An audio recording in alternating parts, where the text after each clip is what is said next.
Firman Tuhan berkata di dalam Yesaya 55 ayat 11, "Demikianlah firman-Ku yang keluar dari mulutku, ia tidak akan kembali kepadaku dengan sia-sia, tetapi ia akan melaksanakan apa yang ku kehendaki dan akan berhasil dalam apa yang kusuruhkan kepadanya."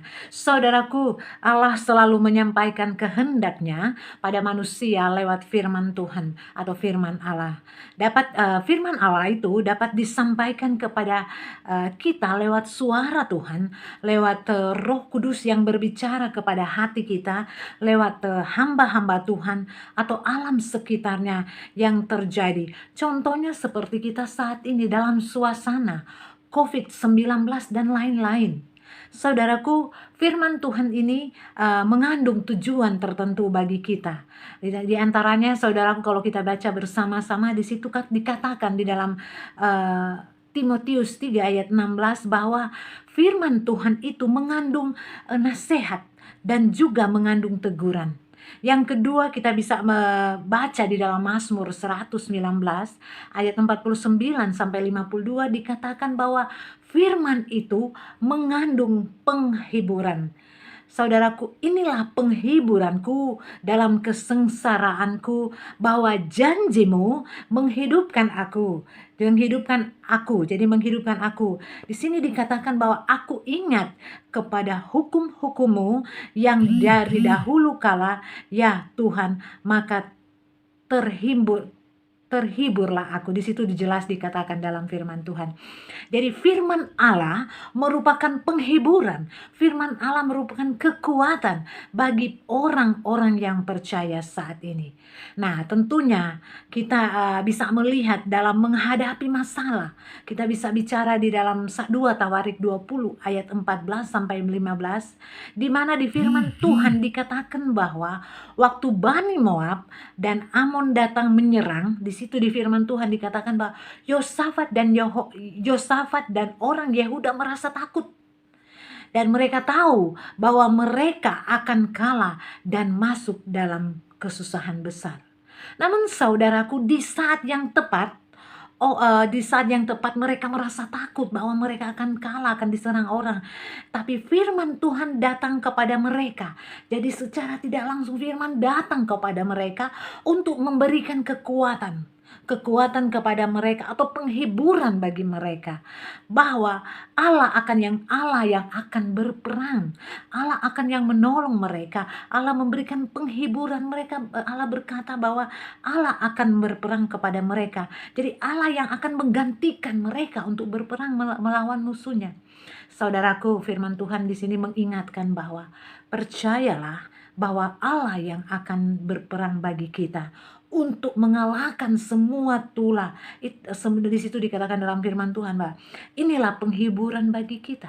Saudaraku, di dalam 1 Tesalonike 4 ayat 16 sampai 8 dikatakan bahwa banyak duka cita yang telah kita alami karena kematian, sakit penyakit, masalah keuangan, masalah keluarga dan lain-lain. Namun jelas di firman Tuhan dikatakan bahwa Tuhan mengingatkan pada kita agar jangan berduka cita, jangan kita merasa sedih, jangan berduka cita secara mendalam.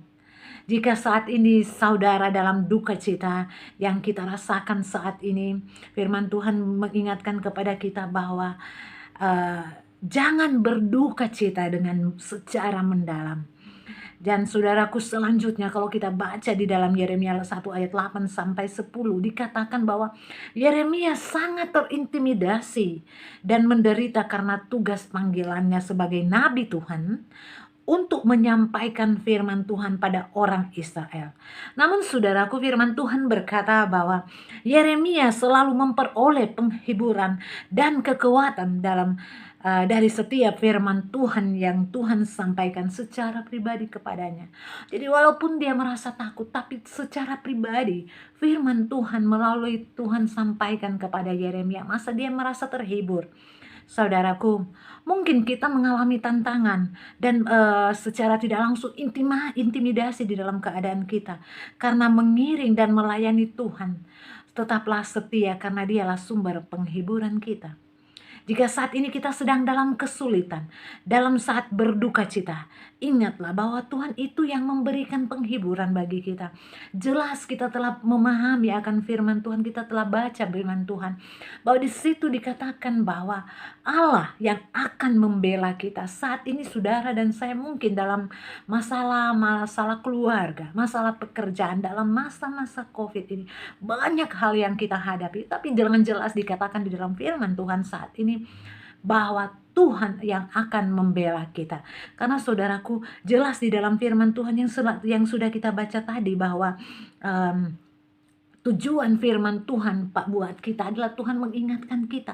Di situ di firman Tuhan banyak hal-hal, ayat yang mengingatkan kekuatan kita, yang memberikan penghiburan, yang memberikan penolong, banyak hal yang kalau kita baca di sini. Jadi tujuan firman Tuhan untuk mengingatkan kita. Oleh sebab itu lewat firman Tuhan kita pada saat ini, kiranya kita semua tetap berprinsip pada firman Tuhan, karena firman Tuhan itu adalah ya dan amin.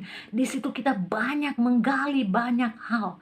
Di situ kita diingatkan bahwa ketika kita dalam masalah besar, kita ingat akan firman Tuhan. Karena tujuan firman Tuhan kalau kita baca secara mendalam itu memberikan kekuatan, itu memberikan penghiburan bagi kita. Oleh sebab itu kiranya kita, saudara dan saya, tetap membaca firman Tuhan, karena tujuan dalam firman Tuhan itu luar biasa. Kalau kita memahaminya, kita merenungkannya, banyak hal jawaban-jawaban, banyak hal kekuatan yang akan kita ambil di dalam firman Tuhan. Apapun keadaan kita, saudara mengalami hal yang duka cita, penderitaan dan sebagainya, kekuatan ada pada Tuhan. Lewat firman Tuhan banyak hal ayat yang akan mendorong kita supaya kita tetap kuat di dalam Tuhan.